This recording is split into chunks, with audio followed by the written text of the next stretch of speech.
Well, hey everyone. So like Marissa had mentioned, I'm on the GEM team. So I'm leading a group at GEM called the Customer Talent Advisory Group, where I get to work with some of our customers on some strategic projects that they're working on.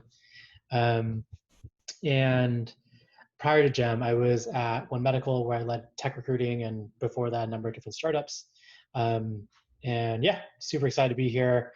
And also here with me, I also have James Arnold. He is a principal recruiter at Cruise, and over the last 10 years, he's been recruiting. And prior to that, he was in the healthcare sector recruiting at Queens Medical Center. He also serves as a recruiter for a couple of staffing agencies prior to that. I've really enjoyed kind of my conversations with James prior to prepping for this webinar, or not webinar, but our talent talk. And you know, quoting James here, I think he used to really talk about the message behind the messaging. So welcome, James. So jumping right in, so messaging is, I think, at least I think, is one of the hardest, as well as one of the least understood parts of recruiting. I think data helps us understand what we're doing is directionally correct, but we always feel like there's room for improvement. And as recruiters and sourcers, we're always trying to incrementally improve our messaging just to engage a higher number of prospects. So to kick us off, James, can you share your general philosophy around messaging? What are some of the things that you think about when you're crafting your messaging? A lot goes into messaging. I think one of the first things that I always think about when I'm sending a message to any given candidate is that my aim with the message is to build a relationship, not just send a message. I mean, we send lots of messages in many different formats on a daily basis, and some of them have to mean more than others. With a recruiting message, your end goal is to build a relationship with that candidate, and so a lot of times it's approached in a more transactional way by our thought processes and by the needs of the business. And so I try to think about it as a way to open a conversation rather than fixate on the job I'm trying to fill. And I think if you have that approach initially, sometimes it can make your thinking about those messages a little more personal, and therefore hold some tone and some personality that maybe you bring to the relationship that you're trying to build with this candidate. That's kind of the next point is tone of your message. And a lot of candidates, expect something very serious when it comes to employment outreaches, and that's true to a certain extent. Obviously, professionalism is something that we all have to deal with and have to try to perform up to the levels of our peers and what the company expects. But there's room in business for being casual. There's room to build personal connections within the business world. And so sometimes walking a little bit of a fine line between serious and casual can help you really make the candidate understand that you're not just a robot. And hopefully we aren't all robots at some point doing these jobs, right? So it definitely relies on your own intuition as to how much casual and how much serious you're going to be in putting in that outreach. And kind of the last kind of point there to make would be the length of your message. Sometimes a message is really long and wordy and has a lot of information, and it tells about your company, or maybe it tells a joke, or maybe it tells about the company and it tells a joke. You have to think about the other side that's reading that message, and how much time and energy they're going to want to put forth into reading that message. So if your joke is really good, you might be able to tell more story, right? Because they're brought in by that joke, and then they're interested enough to continue reading your message and finish out about what the content that you're actually trying to share is relayed therein. And so that kind of goes along with serious versus casual, or sparse versus storytelling type message. And each individual company or each individual candidate you reach out is going to have different parameters as to what they think is the right way to do it. And that's kind of the interesting part with recruiting, is there is no right way for any of this to be done. It's more what ways you've figured out that have been productive for you and worked long term, or work short term for any given role. So I think those few points there are important to consider when you're working on sending an outreach or thinking about preparing to send an outreach. Totally. I think it's you hit a few points that definitely hit home for me. I think showing personality through your message. Anybody who has worked with me will tell you, like, I take myself very seriously at times, but also at other times I'm like always joking around, and so I think it's important to kind of for that to come across. And um, I think the other thing is, like, going back to agency days where, like, relationships, or not even relationships, the relationships you have with candidates are so transactional.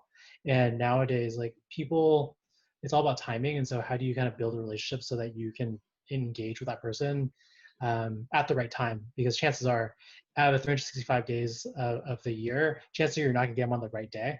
So how do you make sure you have that relationship, over time, so you can get them when they are looking? And so, some of the things that I think about when crafting message is, or crafting kind of content for messaging, is one of which is, like, just being very critical of every word that you use. Um, given, one of the a piece of advice I got a long time ago was, most people are on their phone these days, and they're reading emails on their phone. So making sure, like, your message is optimized for mobile, that it fits within, like, one screen. People are having to scroll through your message. And you do that by being very, very critical of every word you use and making sure that every word adds value, or every sentence adds value. Um, and kind of that brings me also to my second topic of put yourself in the mind of the reader and try to think about what they care about. So, for example, engineers may care about X, but marketers may care about Y. And so how do you kind of write content that's going to resonate with the reader? And if you're not sure how to, like, actually develop that persona, there are plenty of people that probably in your network that are currently in that role. And so reaching out to them and having them read your messaging is like, hey, would this be interesting to you? Would this be exciting to you? Would you even respond to this? And probably the last piece is, you want to personalize, but also personalizing takes a lot of time. So how do you personalize while still being relatively efficient? And so a lot of it is, like, writing these, like, very personal, like, what I call personalized templates, which I'll go into a bit later. But the idea is, like, if you make a very specific search, say, like, I'm going to search for dog lovers on LinkedIn who are also marketers, and I'm going to write a template and telling them how dog friendly Gem is in my message. But frankly, I'm not really personalizing to them as individuals, but I'm personalizing to, like, this persona of person. Um, yeah, so those are some of the things that I think I those are some of the high level things I think about around messaging. But just transitioning to a different topic, something that we're all adjusting to this new normal of life in it during a pandemic and shelter in place and all of that. And so I'm curious, like, what have you done to change your approach with messaging since the onset of the pandemic? Can you share a few tidbits or strategies that folks here can pick up and run with? Yeah. I mean, of course. And I think everybody, you might have even received a message. People in this room might have even received a message from an outreach from a recruiter, and taking a look at what was in that message. Was it, to the wrong candidate, somebody that's outside of your skill set? Maybe. Was it dialed in though, and did it have the wording that you're appreciative of the person's current situation?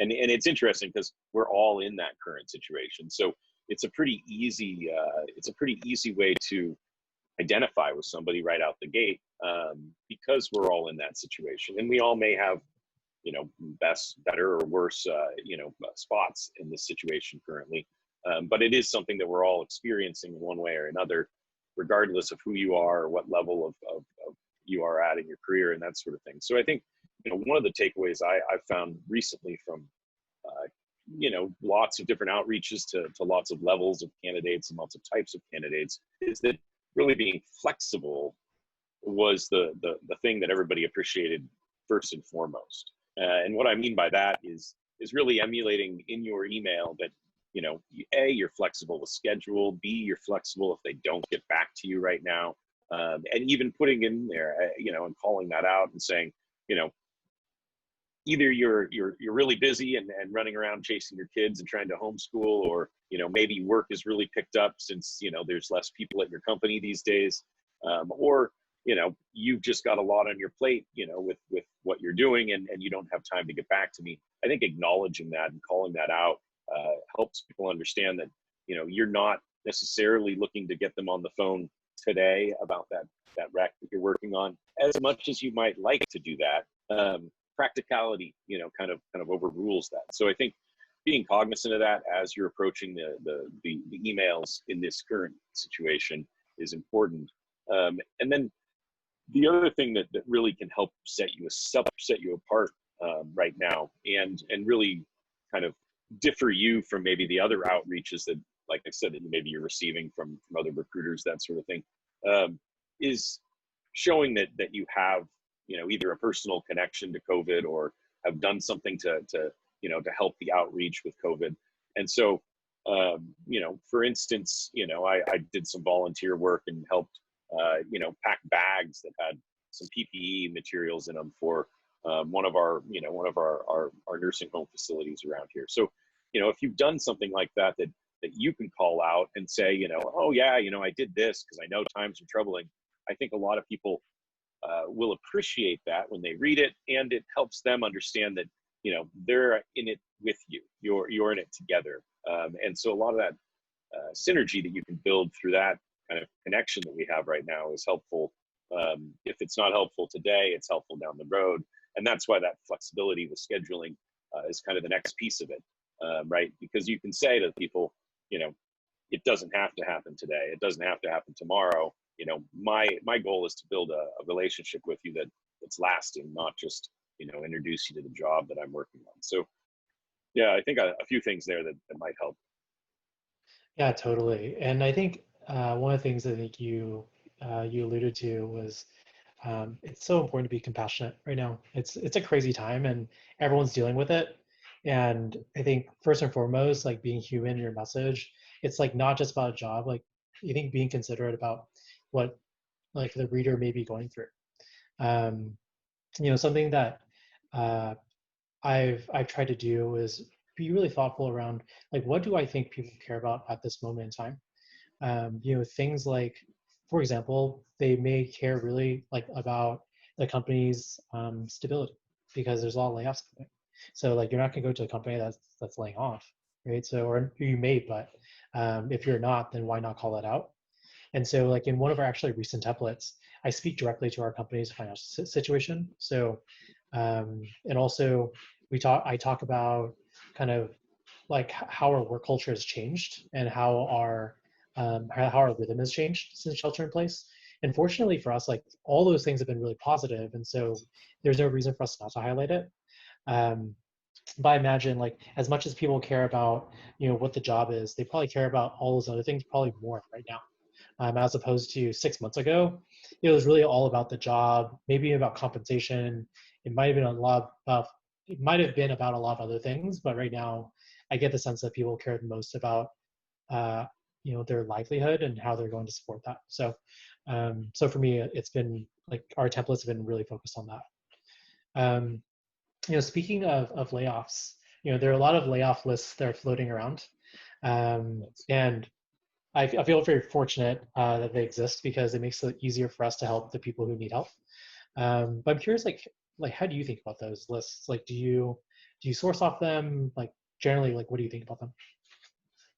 I mean, I think that first and foremost with compassion, these people are out of work. That they're laid off, right? So I mean, anybody who's ever been in those shoes, and most of us have, if you've been working for any amount of time, either laid off or fired or quit or looking for a new job, essentially.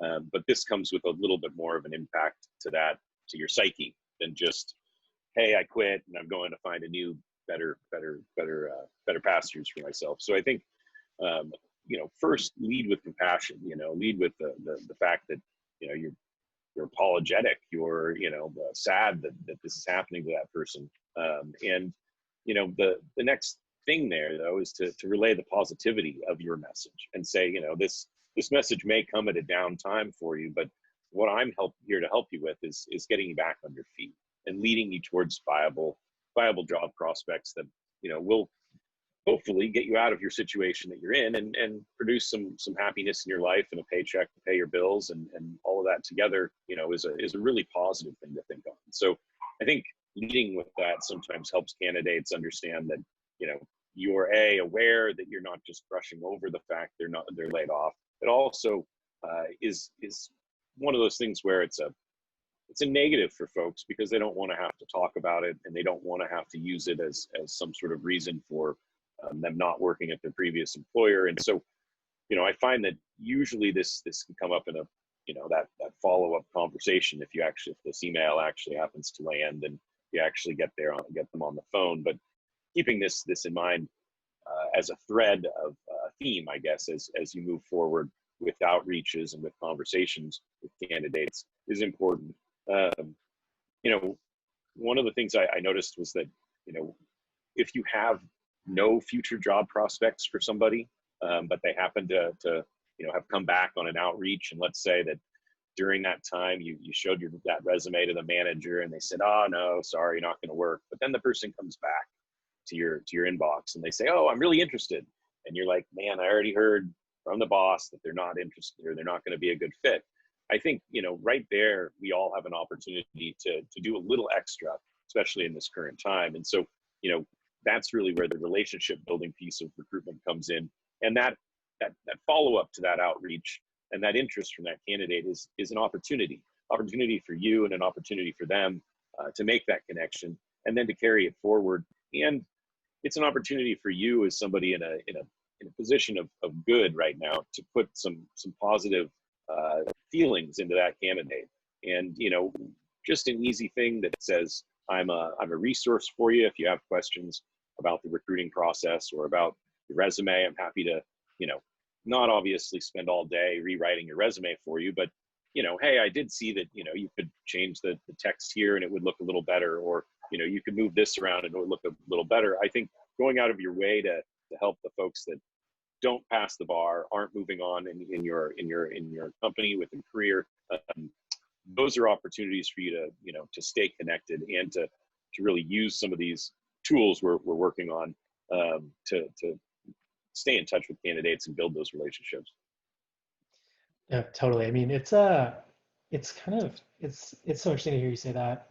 I feel very fortunate that my first manager ever in recruiting, going back 10 years ago, uh, he basically coached me to be altruistic when I could be, and help anyone you can help, and eventually like the good karma will come back to you, and I'm definitely all about that. It's these layoff lists, like to your point, like all these people are actively looking, and whatever you can do to help, even if it's as simple as, hey, like we don't have an open role for you right now, but if I do hear anything in my network, I'll let you know. And it's honest. If someone does tell me like, hey, I'm looking for a data analyst and I have just rejected you because we're not looking for one, like I'm happy to forward on the opportunity. Um, yeah, I think that these layoff lists are interesting. I mean, they're 6 months ago, if you gave me this list of like, hey, here are all these people who are actively looking, this would have been an absolute gold mine. And I think it still is. And I think I've heard people say, if you're laid off, like it was because of performance reasons.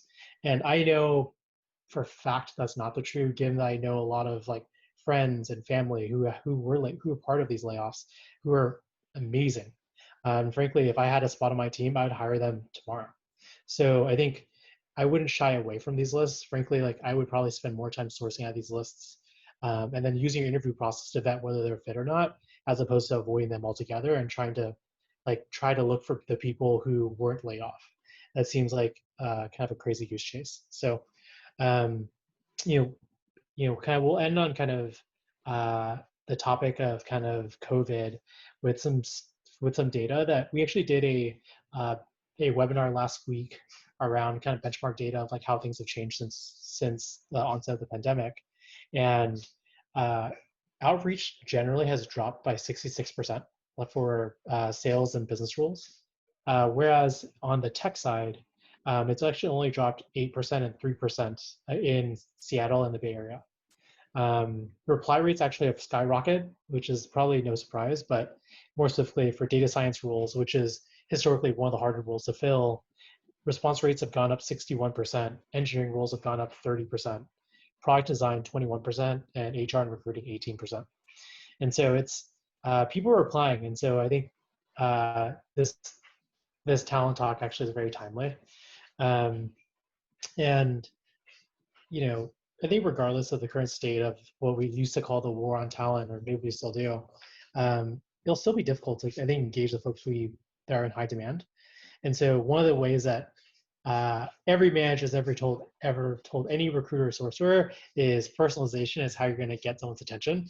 And so shifting our focus back to kind of messaging, James, like, what do you like when you think about personalization? What's your general approach, or kind of like how do you personalize while like being like somewhat efficient with your time? Really good question. I think one of the first things I look at is we all use LinkedIn. I look at somebody's LinkedIn profile, and I look for profiles are come in a couple different categories for me. Some are very verbose, and they tell you all about, or verbose, and they tell you all about their past experiences. They tell you, what their extracurricular activities are. Some of them go way overboard and, want to talk about all sorts of things. Other people are very, very minimalistic in their profiles and have, 3 words that you can identify them by. And so it's always a challenge, and it's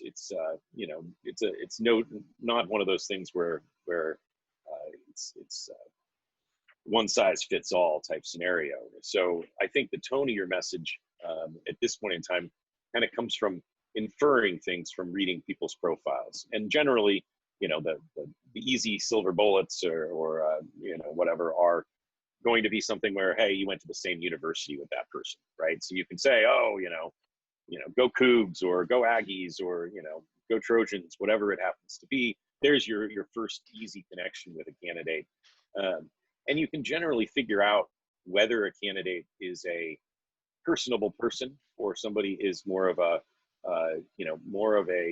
direct, more formal type of person based on the content of the LinkedIn profile.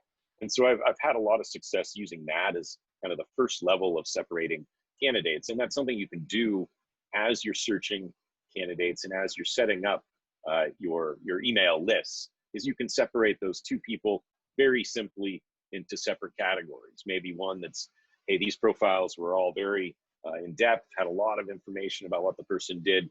They fall on this list. These profiles were very minimalistic.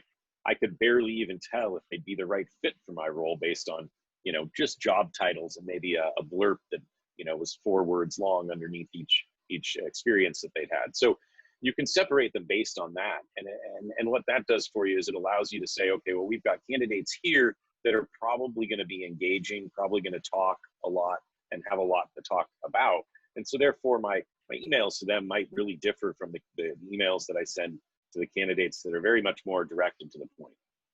And so that's the first way of going about that. The other way that I maybe take personalization to a new level is I take candidates and I say, different industries have different approaches. So if you're working with engineers, you might want to have more technical data about what sort of work they're doing and exactly how that work maybe impacts the industry, because a lot of engineers want to work in something that's new, not work on something that's old. So, talking about how your company's engineering work is at the cutting edge of technology can be very attractive to candidates. Whereas, say if you're working with marketers, there's definitely a difference there. Marketers are going to want to see how you're marketing to them. Their brain is working like a marketer would work rather than like an engineer would work. So they're going to want to see a little more flash, a little more pop, and a little more interesting, stuff about how they might fit in at the company. And, and at some point, if you end up hiring that marketer, they might be the ones that are helping you create email outreaches. So, they're going to be interested in how that outreach arrives and what the content is there within, in some ways more so than an engineer would be. And, those are two very specific fields, but I think you can use your own judgment in the field you're in to kind of understand certain fields have certain time constraints when it comes to the amount of time they have to spend reading a message, the amount of interest they're going to give a message, and the amount of what kind of information they're looking to gain from that message. So there's definitely more down that rabbit hole. So I've, hopefully if you guys have questions, you're saving them up for the end on that one. Yeah, it's we could definitely go down rabbit holes around like timing and all that stuff. Actually, prior to working at GEM, I worked for One Medical, which is a primary care practice, and one of the things that's interesting was, a lot of our clinical recruiters would have to reach out to physicians, and you think about like, hey, well, as a physician, what time of day do they check their personal email? Like, it's probably not first thing in the morning. And really thinking of probably asking your PCPs or like for us, those are our colleagues, like, hey, when do you check your personal email? And that's when I would send the message. Um, and interesting about personalization, I think most people personalize on the first message. So no surprise to probably most people, I use Gem to do most of my messaging. And within Gem, it allows me to send kind of a sequence of like I can send multiple messages as a drip campaign. And I actually don't personalize on the first message. I actually personalize heavily on the second message. Because what I've realized in looking at the data, I see that more people open and respond to my second email than my first. So like knowing that it makes sense for me to like spend more time writing the second message as opposed to the first. And kind of going back to like what I said previously around like personalized templates, um, for us, especially when I was at One Medical, we knew our employee value proposition, why people came to work for us, was because we were like a mission-driven company. Like we were very much a feel-good company, and we were doing something good for the world, and so that's what I really focus our messaging on. And so rather than writing like this template, rather than like trying to personalize to like let's say an engineer about um, whatever technology they may be using, I actually ran a search that that tried to capture any phrases like mission driven, social quality, education, like anything around kind of within that kind of word bubble, I guess, or the kind of those type of phrases. And that run actually a search that was engineer and all these phrases or all these phrases. And then that would allow me to feel like, okay, I'm reaching out to all these people who I can assume based on my search are probably mission driven, who are probably going to like appreciate this message, as opposed to me just searching for engineer and whatever technology. Something that you said was actually had never thought about was the sparseness or verboseness of someone's profile and what they actually might prefer, and that makes a ton of sense. I don't actually I remember when you had first said that to me, I was like, why have I never thought of that? That makes so much sense. But it's definitely something I'll do moving forward. Yeah, those are any of that. Lots of that stuff is it's one person has that piece of information, and it's really important to be in this sort of talk and setting so that you can pick up on those little things, because they make one person's job that much easier. But if that word can get out, we can kind of spread that out a little bit, then it'll make everybody's job easier. So I think really listening for those small pointers within this conversation, can really help for folks that are working on directing their outreaches to have more success. Yeah. And speaking of successful messages, now that we have like our baseline template, like how do you go about improving your messaging? Like you've sent out like your first batch of messages. Now you're gonna go back and try to improve it. Like how do you know which parts to improve and when? Yeah, really good question. I think A/B testing, obviously picking a small segment of your list and testing your messages, say on 10 folks and doing 5 to 1, 5 to the other, can let you see what response rates are, can let you see what the reactions are. Sometimes you can even, have a chat with candidates that have applied and say, hey, did you like the outreach? How did it come off to you when you first read it? And that's kind of the best way is getting feedback directly from candidates on your messaging. Because everybody's got a different opinion, so it's going to be a message that differs depending on each candidate. But if you're doing it right, and if you have good success with your outreaches, ask the candidates what parts of that outreach they really liked. And so that feedback is probably the paramount feedback I can point you towards. The next way to get feedback on whether a message is winning or losing, so to speak, is to ask peers. I don't know how many times I've asked candidates, or excuse me, colleagues, hey, what's your outreach look like? Can you send me a copy of that? Because once you see somebody else's email, you can say, oh man, I really like this piece of it, or I like that other little piece of it, or I like the whole thing. And so it's great to be able to take everybody else's information and then kind of make your own thing out of it. And to flip this around, and this is a little off subject, but to flip this around, this is something that I've told candidates as well. If candidates are struggling with their resume, or struggling with, how to formulate the resume so that it really hits, maybe suggest they go to Indeed. There's a resume search function. Search up other job titles that are similar to their skill set. Look at other people's resumes, because when you're a job seeker that's not a recruiter and you don't look at resumes all day, that can be really helpful just to learn what else the population out there is doing. And so the same thing really applies for your personal messaging to candidates.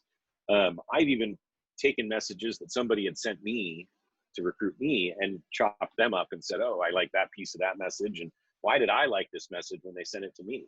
And so I think, really using what's around you can be really beneficial to, working to improve your message, and to test whether it's having a good response or not, is easy if you have the right partnership and you have the right people that you're working with. So I mentioned 10 candidates, splitting it into 5 each, sending out that message. Sometimes it pays to make sure that those candidates are people that you really think will respond, or people maybe that are out of work, that are really, really looking for an opportunity, and there's that much more of a chance they're going to respond and want to engage with you and give you feedback on your message. So I think, yeah, the couple of things there that would help would be peer feedback, obviously, and then asking those candidates directly, what do you think of my outreach? Oh, absolutely. Asking candidates has always been such like a wealth of knowledge for me. Of just like, hey, actually, when I talk to a candidate I sourced, one of the first questions, if not the first question I ask, is you probably get 10 messages a week. I was one of those 10. Why did you decide to respond to me and not the others? Or maybe you respond to others, but what stood out about my message that made you want to respond? And that then allows me to understand, okay, this is an area that is really helpful. And over time, if I'm hearing the same thing over and over again, that probably means everything else probably isn't very helpful, and I can cut down my messaging. Yeah, so I know we're actually coming up on almost to the time. Marissa, how are we doing? Marissa, you're on mute. Hey, we are actually running a little bit over time, but I'd actually love to hear from the audience. Would you guys like to just continue listening to what James and Viet have to say on this topic? I know we have some questions about subject lines and length of message, or is there a preference to go into breakout rooms? Let us know in the chat. We'll give a good 10 seconds for folks to follow up there. While people are doing this, I can probably take one of the questions, what's the ideal length of message? I think the ideal length of message is something that fits on a mobile screen. If you have to scroll on a mobile phone, it probably is too long. And the second piece is the trick around that is using hyperlinks. I use so many hyperlinks in my messaging because if people are interested, they'll click out and go look at whatever blog or website or product, whatever it may be. But hyperlinks oftentimes really help me keep things short and sweet. I think the other thing that helps me keep things pretty succinct is not covering anything that's obvious, right? For let's say you're reaching out to a recruiter, saying, hey, your job is going to be recruiting engineers. That whole sentence probably isn't necessary.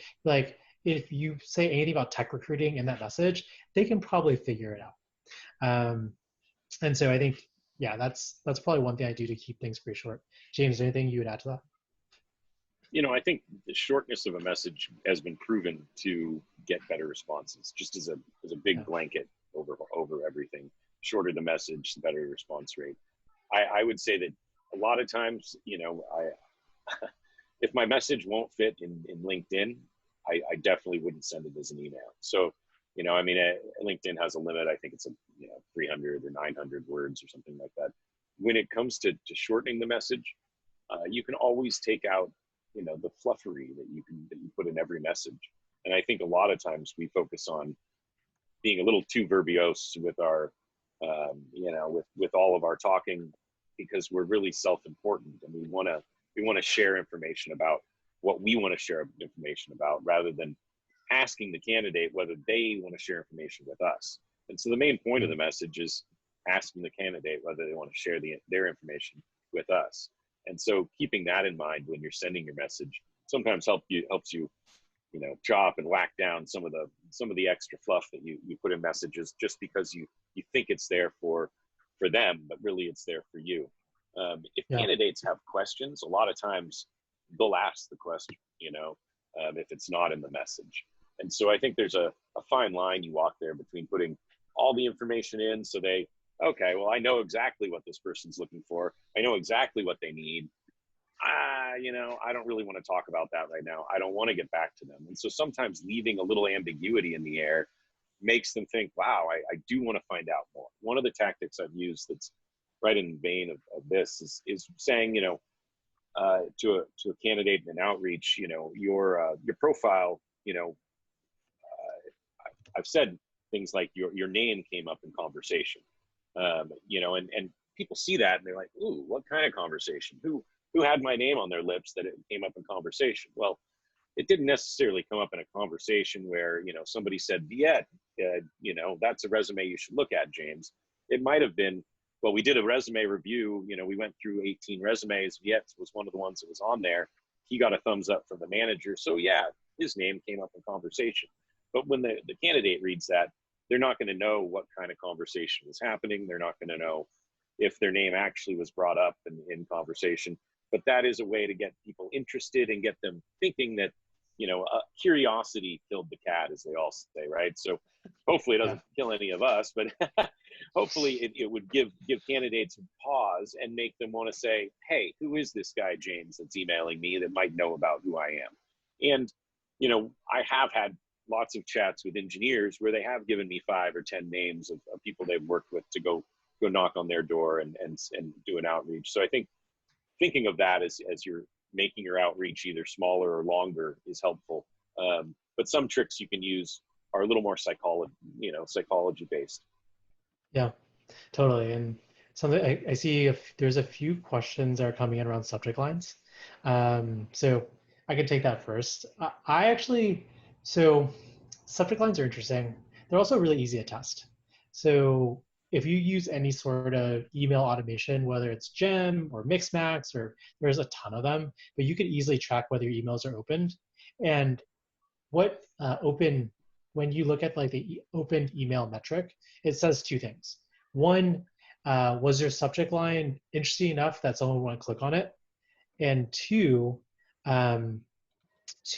is are you sending at the right time of day?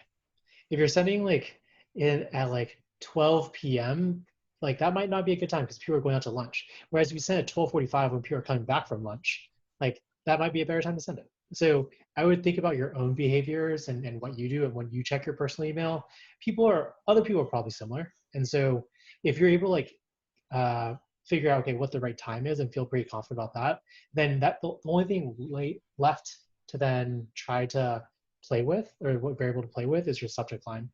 I'm a big fan of always having the company in the subject line. Like that's first and foremost, because that email, if they respond to it, like that's the thread that's going to be going for a while, and so you want your company name in the subject line. I also try to personalize a little bit in the subject line, but nothing too crazy. For a long time, I actually just use hi first name from company. So it'd be like, hi James from Gem, and that's it. And I thought it was good enough. And I've also used like kind of other subject lines around mission driven, like One Medical mission driven technology company. Whatever. Like honestly, subject lines are. I've never had a candidate tell me like have it can't tell me like you had a great subject line or poor subject line. I don't think subject lines, frankly, are um, like a strong indicator whether someone's gonna respond or not. And so um, it's interesting that kind of a lot of folks are asking about it, but my opinion is that they matter, but they don't matter as much as like the content in the body of the email. I'm happy to chime in. I'm glad that you guys are all asking that question, and I think it definitely, to Viet's point, it definitely matters what type of company you're recruiting for. I used to do a lot of agency recruiting, so listing out, hey, come work at Apple. I'm sure a lot of people click on that email, right? I would, but I couldn't list that if I was an agency recruiter. I could list, come work at some name of a company people have never heard of, and they probably wouldn't click on that email, right? So I think being cognizant of where you're working and what you're recruiting for is helpful. But really, with subject lines, it's very subjective.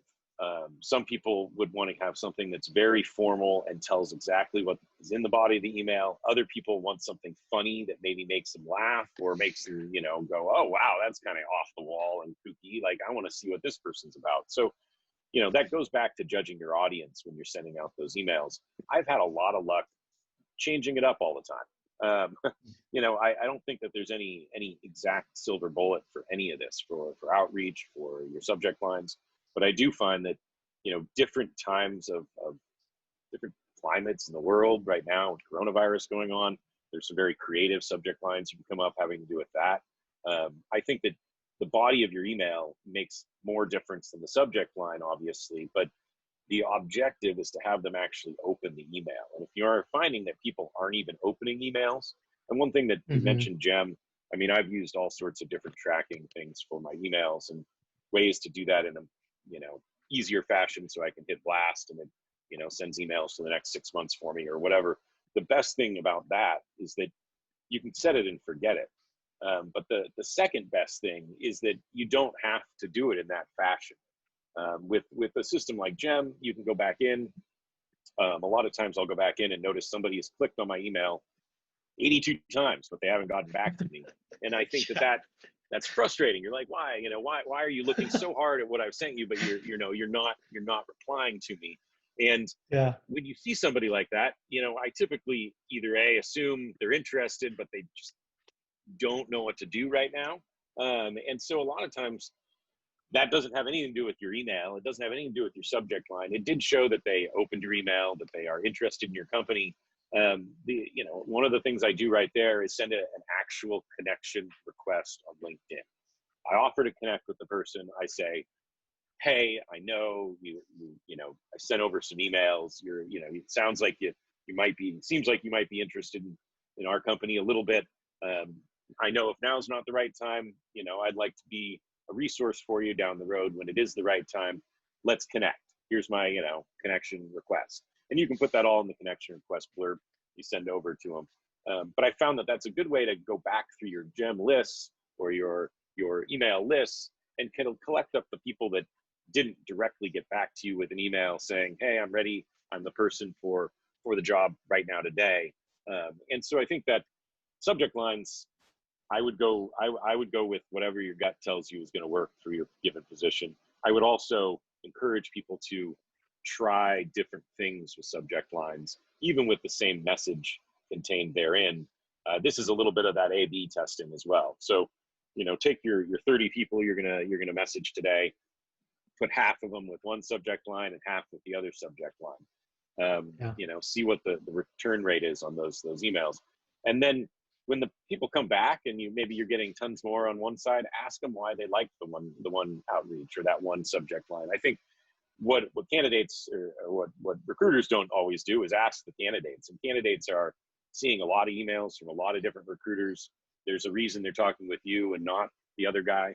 And so a lot of times it helps recruiters to figure out what the reasons are behind that, outside of outreaches and subject lines and things like that.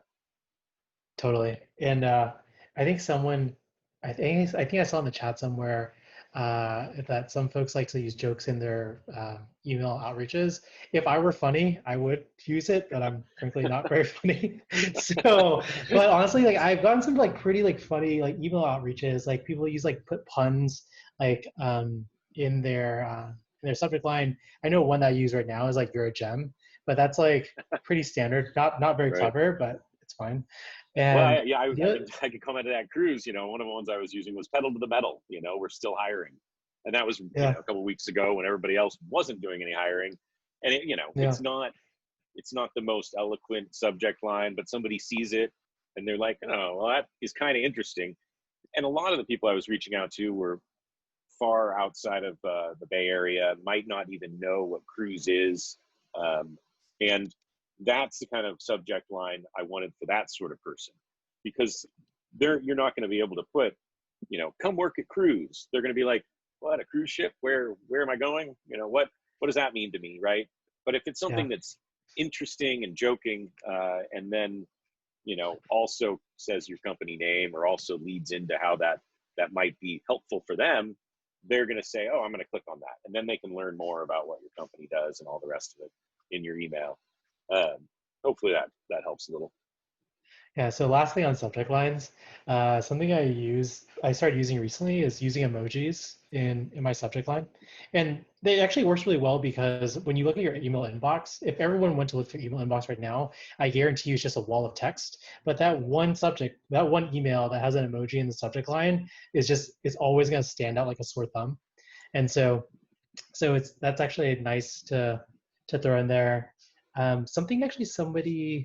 One of the questions that was asked. Um, let's see. Actually, I'm getting the cue that where we're pretty much coming up on the hour. I know there's some stuff that Sarah and Marissa want to wrap up with, and so I'm gonna hand it off to Marissa. James, this was super fun.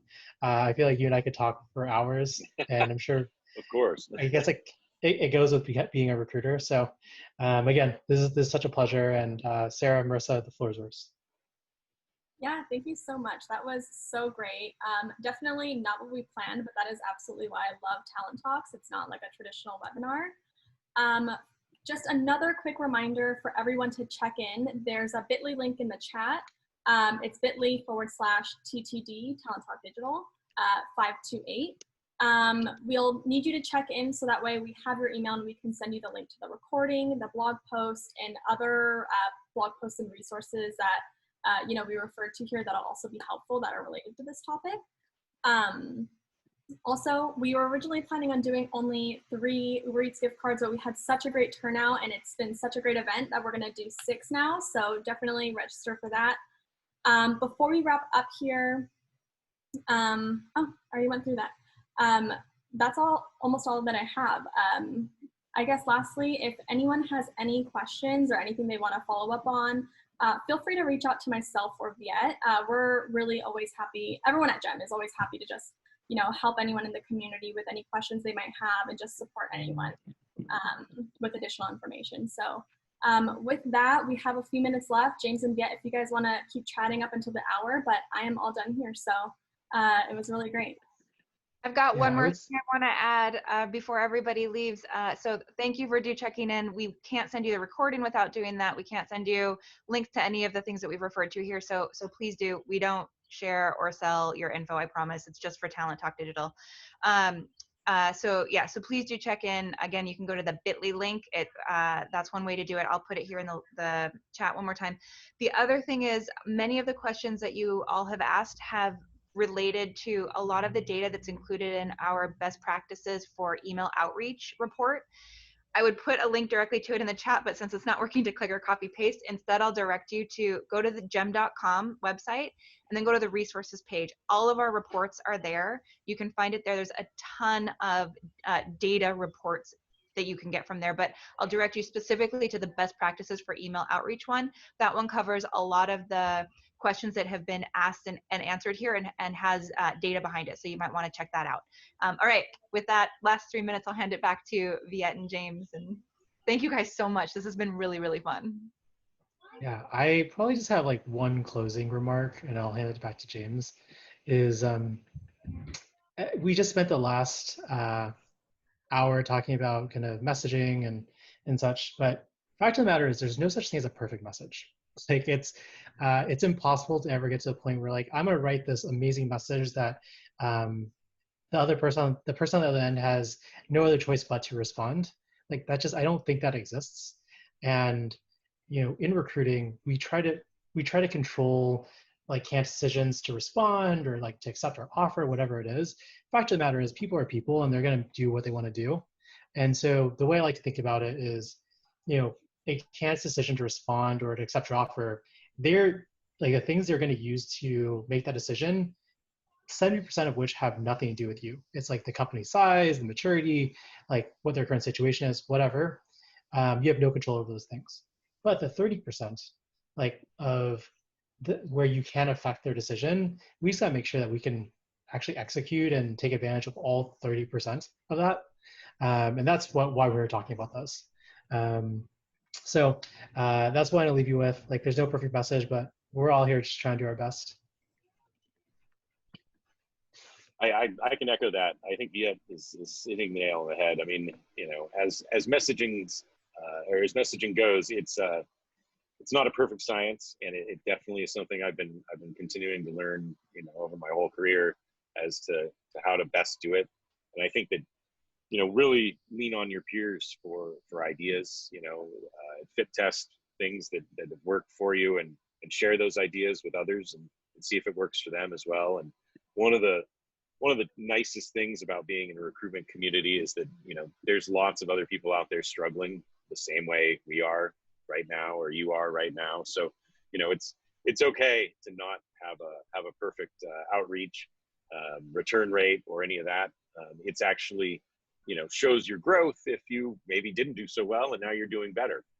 So, it's one of those things to keep trying different methods at before you really find one that works for you. And it might not work forever. It might only work for a few months until the situation changes. So, always be adapting. And I think that's kind of the moral of the story.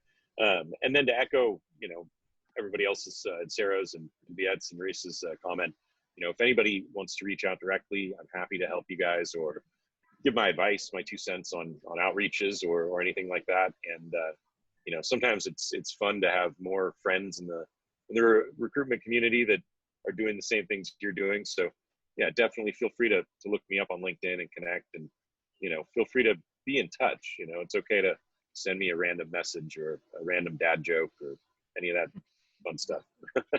And I saw Amy had a cat there running around. So I saw at least one animal on the call. Viet and James, thank you so much. I know we're past the hour now. Thank you to everybody who's held on throughout this. I'm so glad this was of use to everybody. Watch for more Talent Talk events coming soon. We try to do at least one a month, if not more. Thanks, guys. See y'all next time. See ya.